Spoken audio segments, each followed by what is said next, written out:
नमस्कार बच्चों, आज हम पढ़ेंगे हिंदी की पाठ्य पुस्तक अंतरा भाग 2 का पाठ शेर पहचान चार हाथ साझा। ये पाठ का नाम है शेर पहचान चार हाथ साझा। ये इस पाठ में 4 छोटी छोटी लघु कथाएं हैं। लघु कथाएं मतलब छोटी छोटी कहानियां हैं और इसके लेखक हैं असगर वजाहत। तो चलिए जानते हैं कि पाठ में किसके बारे में वर्णन हुआ है। असगर वजाहत जी ने एक छोटी छोटी 4 लघु कथाओं के माध्यम से हमें क्या समझाने का प्रयास कर रहे हैं, जानते हैं। शेर पहचान चार हाथ और साझा नाम से उनकी 4 लघु कथाएं दी गई हैं। शेर जो है वो प्रतीकात्मक और व्यंग्यात्मक लघु कथा है। शेर एक व्यंग्यात्मक लघु कथा है। इसमें व्यंग किया गया है। किस पर व्यंग किया गया है, आगे पढ़ते हैं।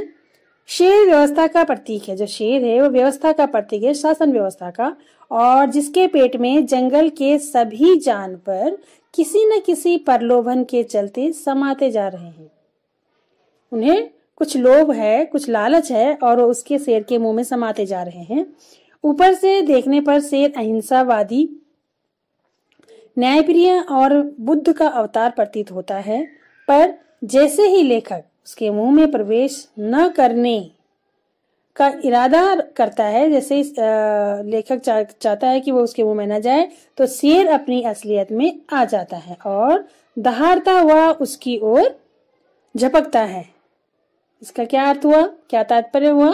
इसका तात्पर्य यह हुआ कि सत्ता तभी तक खामोश रहती है जब तक उसकी आज्ञा का पालन करते रहें। जैसे ही कोई उसकी व्यवस्था पर उंगली उठाता है या उसकी आज्ञा मानने से इनकार करता है, वह खूंखार हो उठती है और विरोध में उठे स्वर को कुचलने का प्रयास करती है। इस कहानी के माध्यम से लेखक ने सुविधा भोगियों, छद्म क्रांतिकारियों, अहिंसावादियों और सह अस्तित्ववादियों के ढोंग पर भी प्रहार किया है।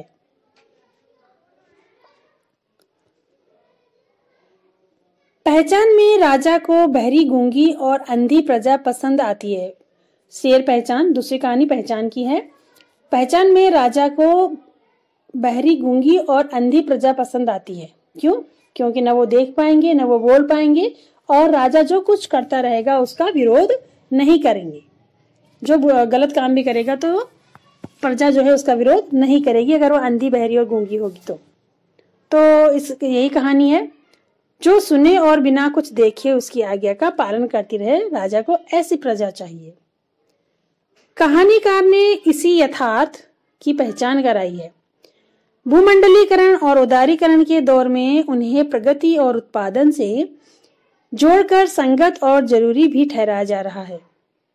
इस छद्म प्रगति और विकास के बहाने राजा उत्पादक के सभी साधनों पर अपनी पकड़ मजबूत करता जाता है। वह लोगों के जीवन को स्वर्ग जैसा बनाने का झांसा देकर अपना जीवन स्वर्ग में बनाता है।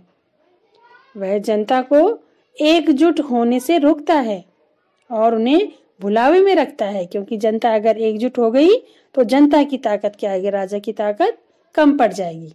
इसलिए वह उन्हें धोखे में रखता है और यही उसकी सफलता का राज है। अब ये शेर पहचान हो गई। अब चार हाथ में पूंजीवादी व्यवस्था में मजदूरों के शोषण को उजागर करती है। जो चार हाथ कहानी है वो पूंजीवादी व्यवस्था के मजदूरों के शोषण को उजागर करती है। पूंजीपति भांति भांति के उपाय कर मजदूरों को पंगु बनाने का प्रयास करते हैं। पंगु मतलब कमजोर बनाने का प्रयास करते हैं। वे उनके अहम और अस्तित्व को छिन्न भिन्न करने के नए नए तरीके ढूंढते हैं और अंततः उनकी अस्मिता ही खत्म कर देते हैं, यानी समाप्त कर देते हैं। मजदूर विरोध करने की स्थिति में नहीं है। वे मिल के कल पुर्जे बन गए हैं और लाचारी में अभी मजदूरी पर भी काम करने के लिए तैयार है। क्या कह रहे हैं कि जो मजदूर हैं वो मशीन के पुर्जों की तरह हो गए हैं। मशीन में लगे हुए जो पेज पुर्चे होते हैं ना, उनकी तरह हो गए हैं और वो इतने लाचार हैं कि आधी मजदूरी पर भी काम करने के लिए तैयार हैं। मजदूरों की यह लाचारी शोषण पर आधारित व्यवस्था का पर्दाफाश करती है। मजदूरों की यह लाचारी शोषण पर आधारित व्यवस्था का पर्दाफाश करती है कि किस प्रकार से मजदूरों का पूंजीपति जो होते हैं वो शोषण करते हैं। अगली कहानी है सांझा। सांझा में उद्योगों पर कब्जा जमाने के बाद पूंजीपतियों की नजर किसानों की जमीन और उत्पादन पर जमी है। अब वो उनकी जमीन पर भी नजर रखने लगे हैं। गांव का प्रभुत्वशाली वर्ग भी इसमें शामिल है। वह किसान को साझा खेती करने का झांसा देता है और उसकी सारी फसल हड़प लेता है। किसान को पता भी नहीं चलता और उसकी सारी कमाई हाथी के पेट में चली जाती है। यह हाथी और कोई नहीं बल्कि समाज का धनाढ़ और प्रभुत्वशाली वर्ग है, यानी पैसे वाले लोग हैं, जो किसान को धोखे में डालकर उसकी सारी मेहनत हजम कर जाते हैं। यह कहानी आजादी के बाद किसानों की बदहाली का वर्णन करते हुए उनके कारणों को भी पड़ताल करती है। तो बच्चों, ये थी कहानी शेर पहचान चार हाथ साझा। कहानी था शेर पहचान चार हाथ साझा। तो छोटी छोटी ये 4 कहानियां हैं।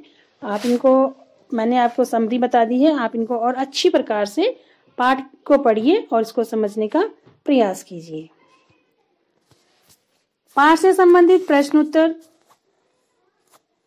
आप स्वयं से एक बार पाठ पढ़ लीजिए, उसके प्रश्न उत्तर कर लीजिए।